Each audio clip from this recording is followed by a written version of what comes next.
Actually, I'm really proud of you guys. I'm not that much older than you. I'm 35, and I'm pretty surprised that Milton Hershey has you guys out late. It's really exciting. You're going to see some pictures up there on the screen. Some of them are quite scary. I started out really cute. The middle got ugly fast. I come from a Christian home that is right around the corner. I grew up with parents who are morbidly obese. I have siblings who yo-yo. I was the last girl in high school that you would have asked me to do your hair or your makeup. I was not beautiful. I didn't have any guys ask me out. I went to prom stag. I was told, well, there's so many great things about that, so don't take it as negative, but we all know that we want people to find us desirable, and unfortunately, being super heavy tends to take that down. Food is something that is really important to me, and as Kevin shared with you, it's one thing in here that you can't take away from all of us, and it's one thing in here you will never be able to get rid of. It doesn't matter what gender you are. Some of you may be thin, and I think that you're all beautiful in your own way. But the minute that you leave, you're going to be very surprised at how many people in the world lack true joy. And the one thing we don't want to talk about all the time is how much we're eating and why we are taking care of our bodies or why we're not. You don't need to know everything about my life to relate to me. Imagine what it must have been like to be that female who had chafing on the inside of her legs all the way down to her knees and had to change in front of everybody in the gym. Maybe you guys feel some of that.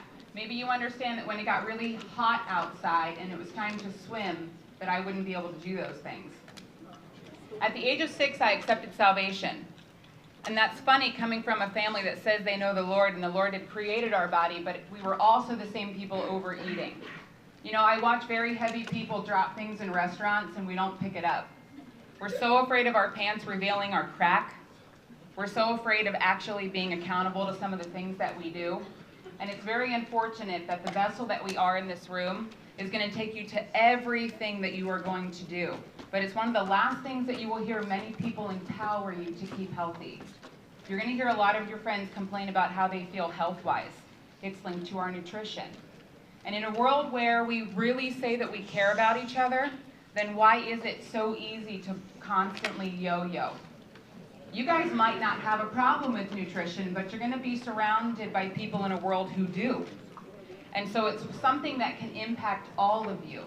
The one thing that I'd like to let you see is the vulnerability in somebody that had to travel from the age of 6 when I started gaining weight to 300 pounds in high school.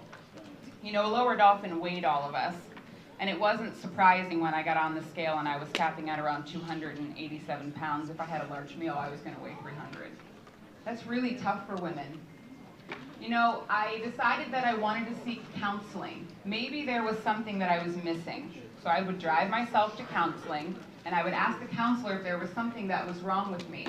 Is there something that is different about me? I sense that something's wrong with overeating, but when I'm at the house, I can't stop myself. Is there anything that I can do? Am I doing something wrong? She shared with me that there are so many times in families that our parents don't set out to destroy our life, but I have found a lot of parents don't set out to make sure they don't. And food was one of those items that it became the weapon in our household.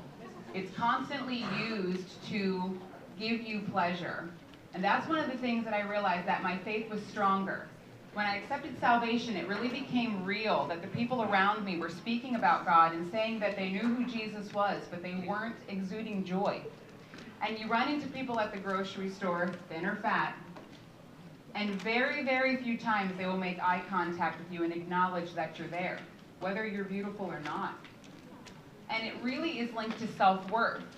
If we really felt that we were the most valuable people on the planet and could change it, we would change the way we treat ourselves. Because we'd never ask another person to do something we wouldn't relate to.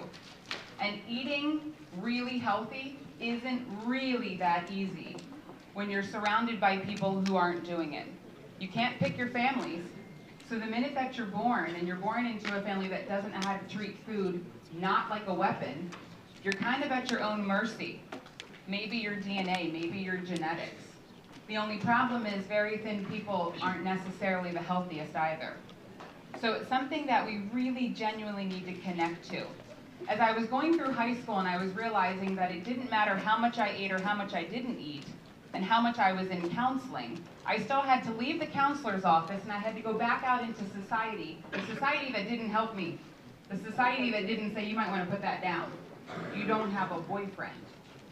See, people weren't even willing to risk making me feel uncomfortable to make sure that I didn't deteriorate myself. That's what kind of cracked me up. I mean, you might notice that in your class. Even though you see people doing things incorrectly with food, do you love them enough to actually call them out? Now, calling people out on overeating food doesn't mean that you call them names, but you definitely don't leave the room once you start speaking to them.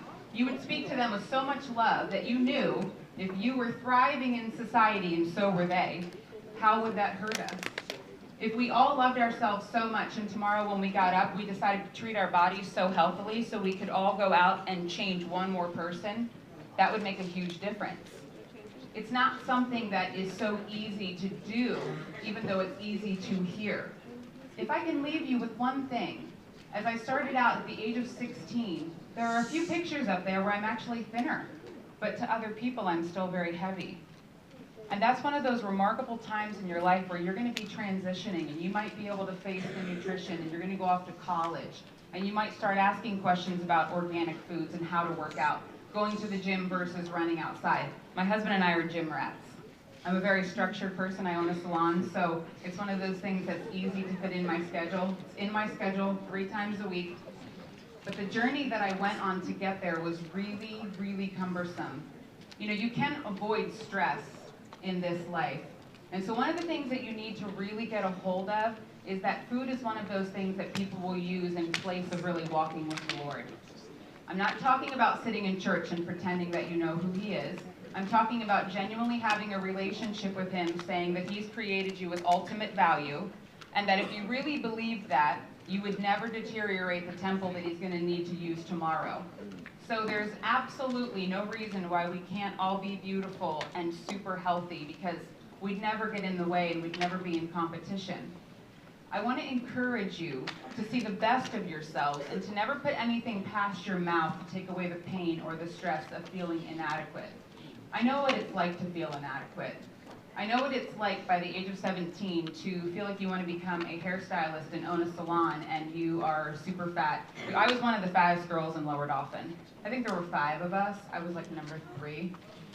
I wasn't the fattest, but I also wasn't the thinnest. You know, I know what that's like to be coming from a school where you're constantly competing and trying to connect and you just couldn't do it. And so one of the things that I did was I kept praying, okay, as I'm on this journey, can you open me up and try to help me understand what I'm seeing? I'm feeling like there's this disconnection between food and people. It just doesn't seem to matter how many people we are around, we still don't know how to choose wisely. I think it's ultimately linked to we really don't value ourselves in society. We don't see that we're all super special and we're part of a puzzle. Every single person in this room was created for a reason. So when we start to feel that, you guys might think this is so crazy to talk about food, but it's really not that crazy when it's the one thing in here that we all need to survive. I mean, you can't get rid of it. It's something that you have to understand. It's something that you have to manage. I believe you guys are going to go and do great things in the world. And the way you can continue to do that is if you treat your body in a way that says you understand you're really important. Food's one of those things that even though it tastes great, it can't be in place of doing other things. You know, it took me 5 years to lose 120 pounds. I still have extra skin on my body. I still feel inadequate when it comes time to getting in the swimming pool. But it's amazing what happens over your life when you let the Lord sort of walk in there and heal those wounds as you're trying to understand food. I couldn't bypass asking questions. Actually, on my journey, it forced me to open up and to talk to more people. That's what was so wonderful about it. You had to talk to other people, you had to get to know other people, and you had to be willing to ask those really tough questions.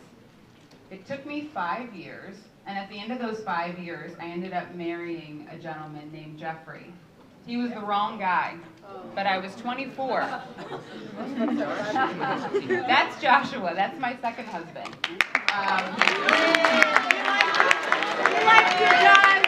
Yeah. like that, right?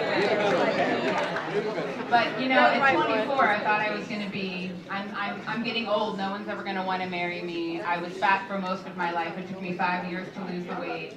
It was one of those things where I thought, let's just go ahead and get married. I realized that I had come full circle with my counseling. As I'm going through my divorce, my husband actually drew up divorce papers twice. And in those moments, I never chose food. Food was something that nourishes my body and takes care of my vessel and gives me the energy that I need to stand 14 hours a day, but I didn't turn to food. And you know, one of the funniest things about my divorce was it was like my ultimate, moment that I had beaten my food addiction. Most of our society is actually addicted to food.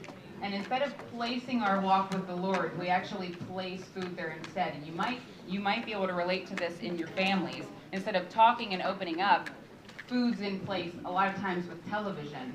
I had to laugh because during my divorce I prayed so often that my bitterness towards my ex-husband would not well up and destroy my life that I didn't need. I actually lost weight.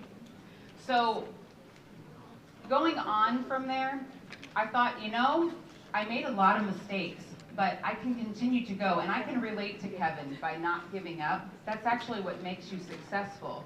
Life is not an easy journey. The difference is in not giving up and realizing that when you're down, you've just got to ask some questions and you've got to get outside of your box. Poor nutrition is linked to your brain. Your brain can't function correctly and help you get better because you won't feel that way. You won't think that way. I mean, look at some of those pictures. Isn't she precious? Gosh, that was tough. That one was a tough one. That was my senior photo. And those were the times where that smile, when I look into those pictures, I do remember it's more like I have joy, but I was also hurting. And so Joshua walked into my life shortly after the divorce. And one of the first conversations that I had with my husband is, I am not willing to get in a relationship with somebody who doesn't sense that eating wisely so that we can continue to walk our journey on this planet and share God's name with joy. I'm not going to get married for the second time unless as a couple we can understand that food will not be a weapon in this house. We will not treat other people poorly, and when we see people hurting, we will tell them about the mistakes that we've made with food so that we can connect to them. A lot of people forget what I used to look like in high school because I've looked like this for a long time. I haven't forgotten. And so it doesn't matter what you look like. I'm more interested in getting to the heart of who you are, because we're all going to be on those different journeys. But I'd love to see joy coming from you so that you could bless others. And some of those things you have to understand that you're going to have to choose wisely and drink the right waters and get enough sleep and get outside of your comfort zone so you can make those changes. Joshua was, I think that's part of what took us on this powerful journey, is that he was like, seriously, you're talking to me about food? I said, yes, I will absolutely not grow old and fat with you. I will not do that. I said, you will either see that we are going to use our marriage as a way to continually be an evangelist by being real to people on the street, and I'm going to need you to eat wisely, and I'm going to need you to understand that your body is something that we can use. If you've seen my husband, he's massive. He played football for Colgate University. He's extremely smart. Yeah, very smart guy. And being a big guy is tough for him because he's been that size since the 3rd grade. And it's been an amazing time in our life, but I think that now that we've been together 7 years, he has seen no matter what stressful situation we are in, we don't sit back and eat our troubles away. I really wanted to give you guys an opportunity to ask questions, since sometimes food is something that you're disconnected from. Are there any questions that anyone has that you would like to open up and ask? Anything at all? Anything about school? Yeah. The name of my hair salon is Sheer Passion. It's on Main Street in Hummelstown. S-H-E-A-R. Oh, come on. There has to be more questions than that. So did you work out? Yeah, the question is, did I work out to lose the weight? Absolutely I did. Having a relationship with the Lord doesn't get you out of taking action. I prayed that I would have the strength to get in the car even on the tough days. Now, the one thing about the gym is I'm very extroverted. I really like people, so it didn't bother me. But I have noticed in gyms that we aren't really outgoing. We're all in this building for one reason, and yet people could ignore each other. People go to the gym, and I watch them ignore each other, whether they know each other or not. But in the gym, I realized that there was so much connection among us that that's what I would do to lose weight. That's not the only way to stay healthy. So if the gym is something that you don't connect to, you don't like that, you think that's, that's boring or you don't want to go there, that's great. There's other things you can do to be part of fitness or get your heart rate up. But I absolutely did go to the gym to start losing the weight. Share how you started. When I started losing the weight, I did all the wrong things. I took the no-dose pills that truckers use to stay awake. I'd get on the stair mill. I'd use the stair mill for an hour. I'd count the calories. The only problem with that kind of approach is that if you use the gym like a roller coaster, that's exactly what you'll be on for the rest of your life. I had to change my thinking that I couldn't do cardio for 2 hours if I was going to eat for 2.5 after I got home. I also realized that I was trying to get my body to go up so high to burn the calories that when I came down, what was I going to do? Yeah, I was so out of control. And there wasn't many people that were going to help me get on that control journey. So I had to learn that. Over time I did. But I changed my thinking first. I figured if I was going to live a year, I was going to take the footsteps of the woman who did the things that were right for 1 year. And at the end of the year, I was going to look back over that time span and understand that women who have an issue that they want to change, I don't know many people who can snap that issue right out of their life, or it wouldn't even exist. There weren't a whole lot of people who were very supportive of my change. I want to encourage you to stand up for yourself and to take care of your body. Your friends and your family don't always know how to support you, especially because a lot of our eating habits start in the homes. And so when you want to change your body and you want to empower yourself, there's going to be a lot of people who don't know how to encourage you that way. That's okay. That's where they're at. But I would encourage you to work through that anyway. Come on, there's so many of you in here. I know you've got to have some kind of questions. Pretty concise. Yeah, go right ahead.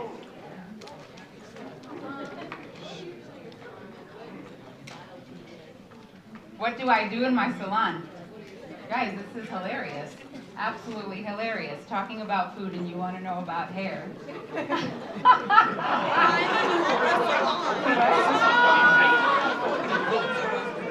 We're trying to get you business. I know. That's wonderful. That is wonderful. I do all kinds of hair. I do absolutely all kinds of hair. Go ahead. Yeah, go right ahead, right there in the ponytail. Bun.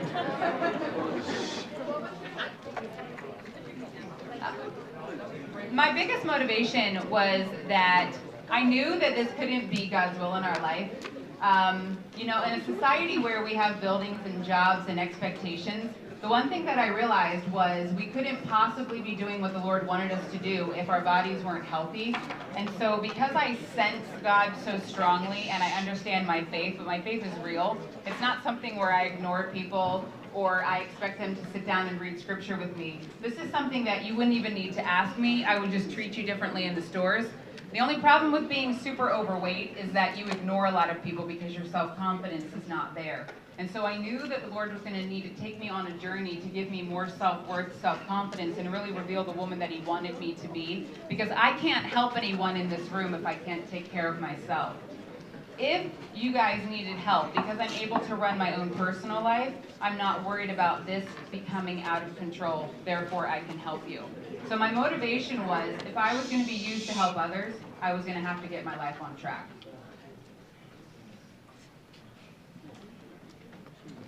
Was there a question over here? Yes. Go ahead. What is your favorite food? What's my favorite food now? Across the time span of understanding that calories weren't where it's at, I'm actually vegan now. So my favorite food group is vegetables. Now remember, veganism is no animal products, and when you take chicken out for protein, you replace it with plant protein. So obviously, over the course of 18 years, my taste buds have changed, my desires have changed. But I believe that vegetables have always been my favorite.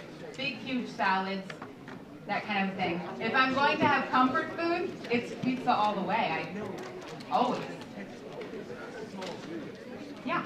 If you could have done a sport in high school, what sport would you have done? You know, I've thought about that. If I had been thinner in high school, her question was, if I could have done a sport in high school, what would it have been? I'm pretty sure it would have been talking. No. I have no idea. Maybe volleyball. I'm terrible at baseball. What about track? Track. You have a question? Go right ahead. Yeah, go ahead. Ask it.